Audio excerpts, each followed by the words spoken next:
Psycho Man. Once upon a time in the quirky town of Oddsville, there was a man known as Psycho Pete. Now, despite his nickname, Pete wasn't a dangerous man, just a bit eccentric. Some said he was crazy, others said he was just ahead of his time. Either way, everyone agreed that Pete was one of a kind. Pete had a knack for collecting things most people wouldn't even think twice about. Old soda cans, broken umbrellas, and even a collection of socks with holes in them. But Pete's most prized possession was his collection of doorknobs. He had hundreds of them, all stored in neat rows in his basement. One day, Pete had a brilliant idea. What if he replaced every doorknob in town with one from his collection?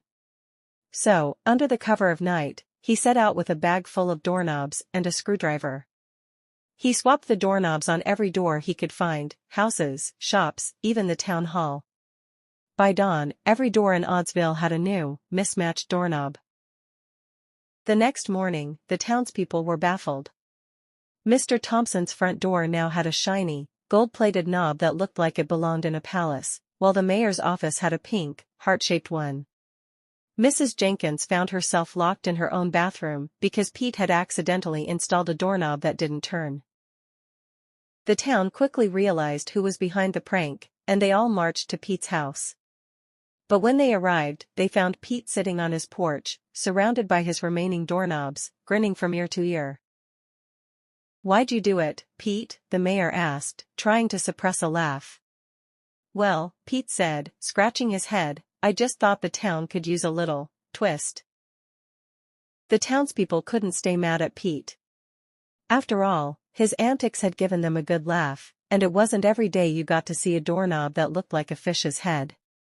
They decided to let Pete off the hook, on one condition: he had to help everyone put their original doorknobs back. Pete agreed, but only after a cup of tea and a slice of Mrs. Jenkins' famous apple pie.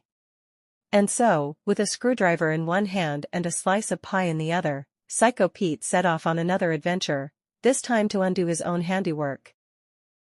From that day on, Pete was known not just as Psycho Pete, but as the town's official doorknob connoisseur. And though the town of Oddsville eventually returned to normal, people always kept an eye on their doorknobs, just in case Pete got any more bright ideas.